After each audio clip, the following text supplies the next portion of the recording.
નમસ્તે મિત્રો, હું દ્રવ્યનું કણ છું. આ દુનિયાની દરેક વસ્તુ મારાથી બનેલી છે. પાણી, હવા, પથ્થર, તમારું શરીર બધું જ નાના નાના કણોથી બનેલું છે. જ્યારે અમે કણો નજીક નજીક ગોઠવાઈએ ત્યારે ઘન પદાર્થ બને, જેમ કે બરફ. જ્યારે અમે થોડા દૂર રહીને વહીએ ત્યારે દ્રવ્ય બને, જેમ કે પાણી.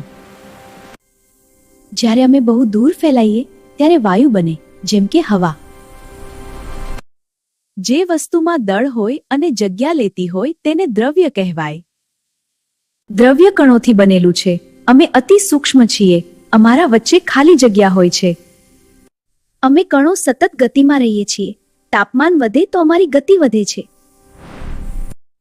અમારા વચ્ચે આકર્ષણ બળ હોય છે. જેટલું બળ વધારે એટલું પદાર્થ ઘન બને. હવે આવો, હું તમને મારી 3 અવસ્થાઓ બતાવું. પ્રવાહીનો નિશ્ચિત આકાર નથી.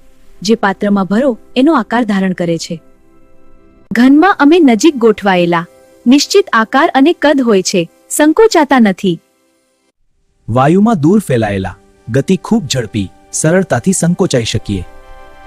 મને ગરમી મળે તો એક ચોક્કસ તાપમાને ઘનમાંથી પ્રવાહી બની જાવ. આ છે ગલન બિંદુ. બરફ માટે 0 ડિગ્રી.